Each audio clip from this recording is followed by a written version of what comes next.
So every now and then we have the opportunity, which is just wonderful. It is an honor and a privilege to meet people on the planet that are changing lives, that are doing the most astonishing work, celebrating the most fantastic achievements. On the line, right in Los Angeles as we speak, 1 a.m. in the morning there, Ukairo Ukairo. He's a director, a film producer, and the documentary that we are going to find out all about is a documentary that follows careers of alumni from the African Leadership Academy. Now, I feel particularly connected because at King David High School, Victory Park, the head of accounting, Mr. Andrew Morewa, his daughter was at the school, Audrine Morewa, and she applied and was selected to go to the African Leadership Academy. And somewhere in the world right now, she's studying at university. But we're going to find out all about Umholi, we Africa, because this documentary highlights the role of young leaders in shaping Africa's future. On another level, in other words, absolutely. So, Ukairo, thank you for joining me. And we also have Efua on the line. And I would like to ask you, Ukairo, could you tell us, to begin with, a little bit about yourself and your journey, and then let's lead into this astonishing, brilliant documentary that we cannot wait to experience. Go ahead, sir. Thank you very much. Hi, thank you, man. Yeah, it's 1 a.m. in Los Angeles, as Renos mentioned. So pardon my my morning voice. Lovely. Yeah, my name is Ukairo Ukairo. I'm Nigerian. I am a filmmaker. Right. I'm also a musician. But music is for another day. I am currently in LA because I completed my master's in film at the University of Southern California. Fantastic. Just last year. Yeah. Wow. But in between work and school, I have taken on projects here and there, particularly in nonfiction. Yes. Because that is what I have explored the most. I got my education in film first. Right. At the University of Texas at Austin. And that was a school that I went to on a full scholarship through an opportunity with a program that I applied for while I was the African Leadership Academy. It was 10 years ago now. And I'm kind of telling the story backwards, but yes, please. Yeah, That's good. I was on the ALA campus in 2014 when I first discovered my really deep interest in storytelling. Right. And this was around the time, I think it's very interesting that we're on this call because we're speaking about youth and governance. Yes. Policy and governance, because it was around the Arab Spring. So that tells you how old I am, I guess, if you want to guess. Right. Around the Arab Spring, I was on the ALA campus. And for those who are not familiar with ALA, or the African Leadership Academy, it's a school that brings together the most brilliant, the most ambitious, the most passionate young people across the continent onto one campus. So I, as a Nigerian, I was in a campus with people from Angola, Namibia, Zambia, Kenya for the first time. And it was also my first time out of the country. It was my first time being in a very diverse community like that. And part of that diversity was exposure to students from North Africa who were part of the Arab Spring, either by participation directly or by observation, because we were quite young then. Yes. What was a big part of the Arab Spring was this concept of surveillance, which was people, ordinary citizens, filming police or military, as far as, brutal acts that were being committed against civilians who were trying to express themselves. And these were primarily young people. So students came from their communities in Morocco and Tunisia and Egypt, and then came onto our campus. And I came from my own part of the world, in Nigeria, West Africa. Sure. I met these kids with cameras, right? Because everyone had cameras. I'm like, wow, that's so cool. Sure. And then I began to play around with cameras on campus. began to shoot things, and eventually decided that I would not be pursuing law, which was going to be my path to impacting my community. And I was going to pursue storytelling. Sure. If you think about it backwards, or forwards or upside down, however you look at it, law, being a lawyer is also storytelling. You present the case absolutely of your client. Yes. And in this case, we present, as a documentary filmmaker, I'm constantly presenting or advocating for the subjects that I film, for the subjects that I tell their stories. Wow. And yeah, this specific documentary is also about youth and governance. Right. But it's not from the, I guess you could say, the activist perspective, more from the policy and governance perspective. Yes. Yeah, so I can go into it more, but that's basically what I'm about. I make doc films, branded content films. I am looking to get figured soon, but at my time, because Rome wasn't a day. Right. Timbuktu, Zanzibar. I'm trying to think of the name of this library that we know of in Africa. But yeah, that wasn't those in the day. I tried to make African references. I'm trying to do that more. Of course. As opposed to quoting Aristotle, let's quote Desmond Tutu. Yes. Quoting Plato, let's quote, Miriam Makeba. Of course. Let's quote Wangari Maathai. Let's do that more. Anyway. Sure. Absolutely. Absolutely. But in terms of the title, Umholi, We Africa, tell us a little bit about the title, please. Yeah, so Umholi is basically this idea of leaders of tomorrow, leaders of tomorrow, leaders of tomorrow. I feel like I've been hearing that since I was a kid. Okay. And, at the same time, when I was younger, I was hearing children are the leaders of tomorrow. So it's just like, it's this question of like time. When is the time for a leader to act? Yes. Like, and that was usually what that time is when you are in your 40s or your late 30s or 50s. Yes. That is when you join politics. That's when you become a statesman or a stateswoman or a statesperson, and you begin to collect government money. Right? Yes. Or, you are out there fighting an enacting change, depending on the kind of person you are on the continent or, outside of the continent. Sure. But with Umholi, we're here, we see people who haven't even hit 30. Wow. Right? Being given the opportunity to serve leaders, being given the opportunity to learn, being given the opportunity to ask questions, and most importantly, being given the opportunity to try things out. Yeah. And with supervision, with support. Right. And yeah, just on a meta level, that's really what Umholi is. Wow. It's a platform, it's an opportunity for young people today, not tomorrow. Right, today, now, this moment, to get involved. Yes, this moment, I like that. This moment to get involved in youth policy and governance at different levels. Yeah.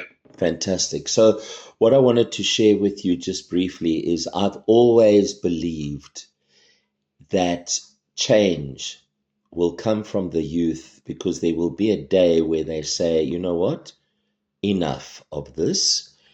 We're not going to take this anymore. If you look at South Africa's history, which of course you have and you analyze, it's the youth that brought about the change. We have to hand it and acknowledge that. And I always, teach full time and lecture, and I see the spark of hope always when I just feel, no, man, what's going to happen? We don't know what's going on. Then I have a class and we have a debate, or we study a new play, or we have a drama workshop, and then I see, you know what, it's going to be okay. Because these guys are not going to carry on just accepting. They want to change and they want to do it properly, and you have to give them a platform to speak, to have their voice. And in this case, a leadership academy, bringing, like you described, all the individuals from different continents and different perspectives. It's just genius. I also wanted to ask you, sorry, I don't want to dominate at all. I want to hand it back immediately. But I got the feeling when I was preparing for this interview that this is a documentary that can be a regular event. Each time there's another alumnus and another 3 or 4. So this could be a series. I just see that in front of me, the series of documentaries, recording and charting and showing, as you said, the next generation of leaders, and they are young. They've got youth and energy on their side, and of course, genius minds, which is fabulous. So, tell us a little bit more of the specifics in this particular first documentary, the careers of the alumni, please. Thank you, Ukairo. Yeah, no, Renos, am I saying your name right, by the way? Is it Renos? You know what's very interesting is actually it's a Greek name. My late parents were from Cyprus, immigrants here in South Africa, and my name Ukairo gets all sorts. And Renos absolutely fine. Renos is fine, but it's actually Ireneos, which is the male form of Irene. But at school, you know, teachers, you know what the Greeks say, the teachers are like Satan, you know, because they used to call me erroneous, erogenous, rhinoceros, rhinoster, rhino, and eventually I just take whatever, you just call me a high, R, whatever, Ray, Renos, Reno, whatever. So, and when I saw your name, I thought, what a beautiful name as well. And I'm hoping that teachers never made any fun of your name like they did with mine, Ukairo. They did. I felt I leaned into it as much as I could. I don't have my first name and last name are the same. So if you make fun of my first name, I can't even hide both other names. So I just had to go, hey man, this is lovely. Kiro, yeah, Super Kiro, Hero, Cairo, man from Egypt. Yeah, Cairo, oh my goodness, things, man, honestly. lovely. Cool. I love that. Teachers are like Satan. They are. That's the Greeks. Really cool. There's even a song they say, you know, that's the Satan. Anyway, I mean, I'm a teacher, so I'm not. I've got to say, I try to work against that. I'm okay, and I'm also a performer because I tell stories. So, and that's why when you said to tell stories, my gosh, Ukairo, it's an addiction. You know that, right? Yeah, no, it is. Yeah, it's I love that you spoke about it as an addiction because that's a perfect segue. Into this idea of like this being a series. Go for it. Yeah. It's you know, things sometimes feel fated.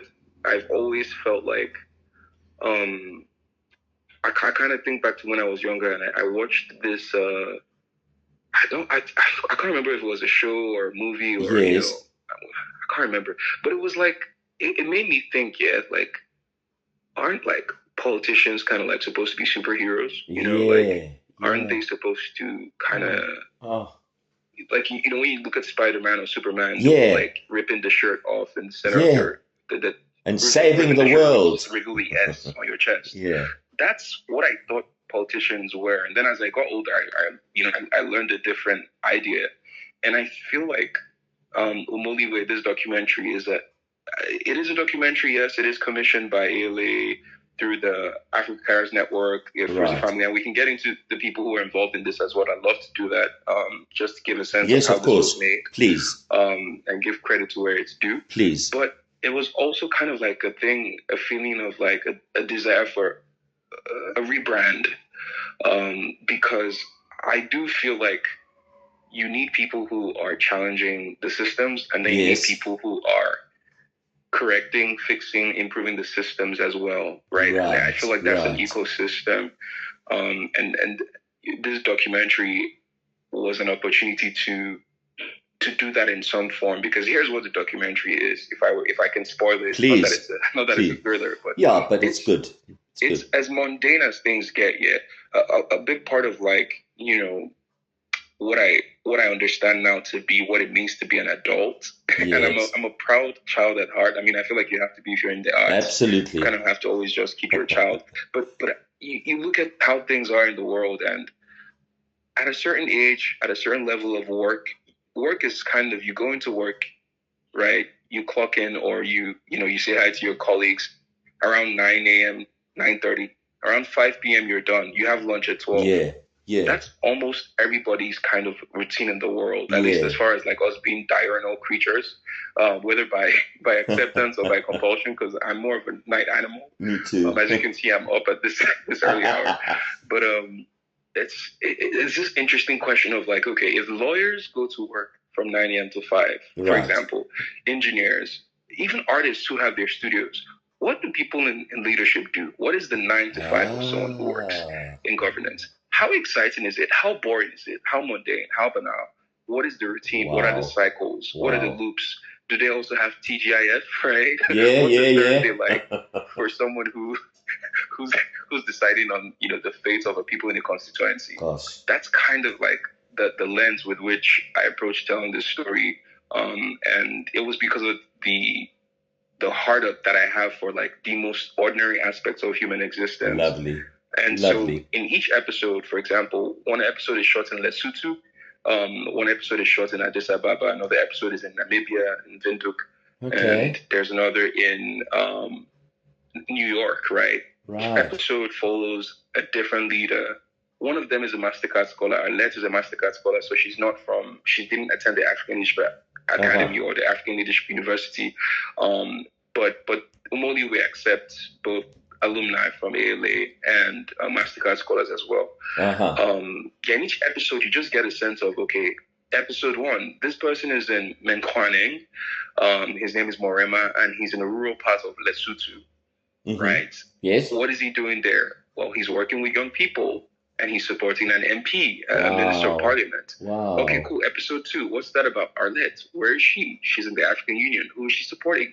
Youth, and she's in the African Union Commission, working directly with women Wow. and healthcare Wow. and gender disparity, right? Yeah. Same African Union Commission. Who else is there? There's another fellow. What's his name? Yesubet. Where is he from? He's actually a local. He's from Ethiopia. Wow. What did he do? What's his story? When did he go to the US? Why did he come back? What was the meaning of his journey? That's basically how the episodes flow. Excellent. And you are right in saying that it can and will be more of a series storytelling, because even I am interested in like learning about traditional like political systems. Yes. I love the grassroots, right? So there's a world in which that could be something that this develops into. Yeah. But I feel like I'm forgetting your question, but I'm just trying to kind of create a sense of like how deep it goes and the breadth of each episode is. You're watching these people just make decisions moment after moment, just like any other workforce, just like just like engineers would, just like actors would, just like performers would, just like writers would. I'm sure that the average young person may not imagine themselves in a position where they are working for someone in governance. But I hope that this documentary and other pieces of art like it and other pieces of storytelling like this can change the branding to where we have more young people who are excited and enthused about the opportunity to work in governance, and not seeing governance as a retirement plan for when they're in their 40s or 50s. Vision. This is great vision. In fact, as you speak, I'm thinking, wow, you should also look at doing a theatrical production. Can you imagine a play like this with maybe 6 or 8 individuals, and they tell their stories? I mean, there's a production that's on at the Market Theatre here, the iconic Market Theatre. And of course, it's theatre and youth that brought about the change, that fought the struggle. And as you know, and at the Market Theatre, there's a production called The Call of Winnie Mandela. And it's on The Cry of Winnie Mandela. And it's 6 women, Ukairo, 6 women. Only one is actually Winnie, but the others are also saying the ordinary woman was also experiencing similar challenges and similar journeys. So it's astonishing that there's this kind of synchronicity of, it's time we need to tell these stories because they're not heard. And like you said, it's not a retirement thing. It's now. Yeah. So you should look at theatre down the line. You should. I really believe that. Yeah, no, I love that. I feel like, just the more it's representation, right? In Hollywood, where we have the whole, right, Oscars So White from a couple years ago, where there was more of like an attempt to call out the fact that Black people weren't being represented on the screen in more diverse ways. as someone who is very sensitive to representation, as far as like the way that I see brutality occurring in like Hollywood movies when it comes to black characters. Yeah, no. The way that women are cast. You know, you can't watch a random show from Hollywood. It's so funny to say Hollywood. I mean the American movie industry, right? You know, it's rare to watch a movie, whether the movie it's a cowboy film or a space film. Yeah. There's always some experience of violence towards women. Yeah. You know, even down to the question of, this is something that I'm always noticing, like with nudity. Oh, how come, you know, there's a lot of representation of female bodies but not male bodies, right? And then so you can take that and then you can apply it to this documentary. Also with children, right? You look at Nollywood. This is something that I'm very, very, very passionate about. Right. I'm not trying to soapbox here or anything, but I think these are things that they all lead into how at least I guess I approach what I make. But I think about the fact that when you watch a lot of movies from Nigeria, young people, like kids, 8-year-olds, 10-year-olds, are only used for flashbacks, comedic relief, and maybe extras. They're extras. But then we don't have a Nigerian, you know, like Stranger Things, like where like 4 kids or 3 kids are trying to discover something happening with maybe a foreign company that came from a foreign country that is kidnapping people or something in the Niger Delta, right? You don't have that, and the kids are the heroes. Sure. You tend to have shows where it's adults. So representation is powerful, and you think about whether it's theatrical productions or it's TV shows or it's skits, how many times you see young people in positions where it's like, oh, you know, you're being voted, there's elections, there is the question of democracy, conversations around these things. And these are how the way that the world runs geopolitics, my dad has this saying, it's like every profession is what's it called? I promise I'm making a point here. Go. Something about against the masses. Every profession is a conspiracy against the masses. Wow. Right? Same thing with governance. Brilliant. All the big words, caucus and debate and forward emotion. It's all just language. And if this language is reserved for the closed door meetings with senators and people in the House of Reps, what does House of Reps mean? Right? Truly. If all these conversations about high level decisions that are being made about hundreds of thousands of people from the grassroots to the most advanced parts of any city in Africa.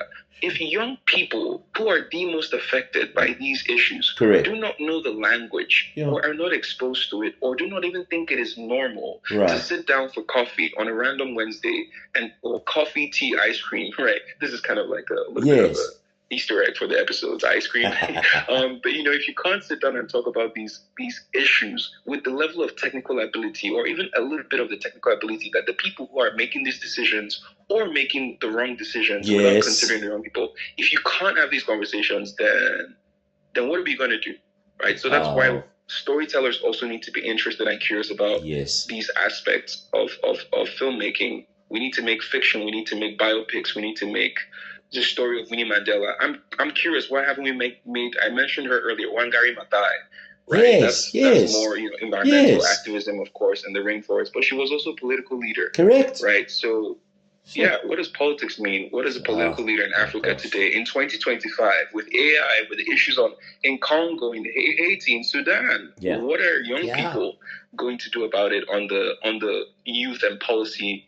On the policy and governance end? I think documentaries like this and stories like this are the answer to that, or at least like an offering to that conversation. Correct. So, Ukairo, at this point, I wanted to ask you, can you provide information, so we've got it on the podcast, how do people watch the documentary, access the documentary, how do they follow your work, and also the work and achievements of the African Leadership Academy? I want to try and put it out there because, you know, if I speak to people and they go, what the African leadership? I say, yes. Do you not know that? So that's part of that. And then also, most importantly, how do we get it out there so people can watch, experience it, etc.? Please. Thank you. Oh, thank you. And that's a really good question.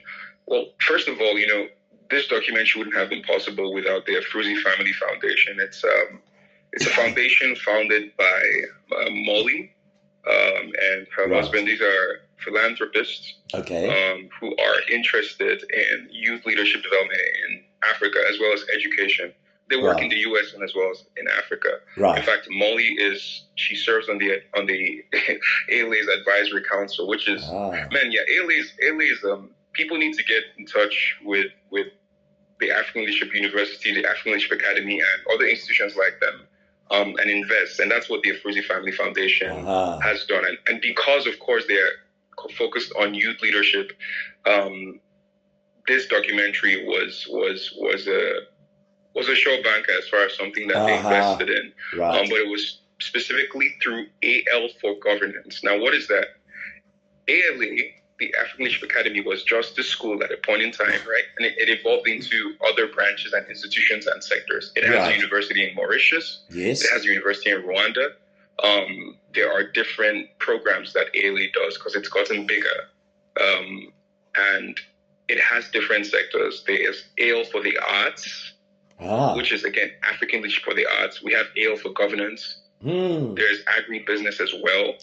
So it's just a matter of Googling African Leadership Academy, and you can get to learn more about the school, the pre-university program itself that is that hosts, or I guess that happens, and it's weird. It feels like a series of events. Pardon me, and it's pretty early.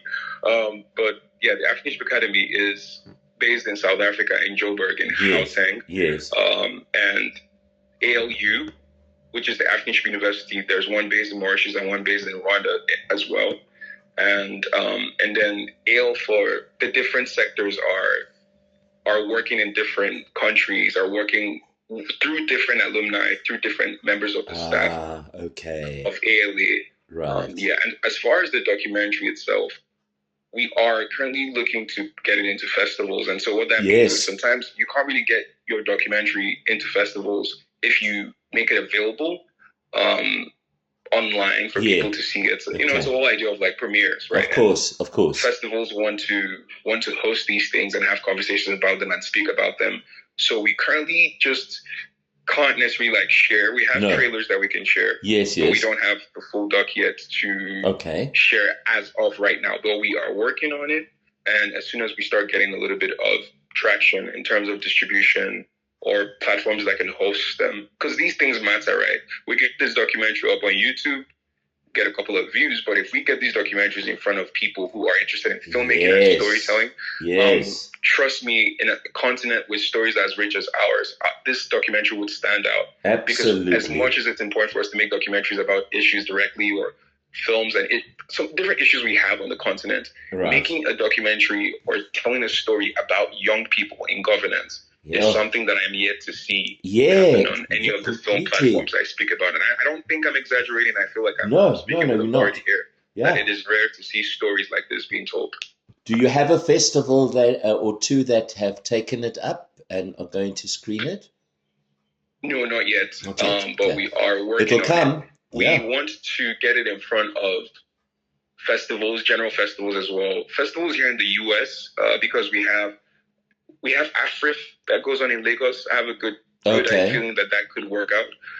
There are different festivals here in America, especially in the Northeast, because of the African diaspora that is a little bit more, I feel like, active in the Northeast. And there are documentary film festivals I'm aware of here in South Africa. So these are different places we're looking at. But also, this documentary was commissioned to be a thing. This is what I loved about the project when I was reached out to regarding the project. It was this idea that this would be used as well to pitch Umholi Way and other platforms like this to governments in Africa.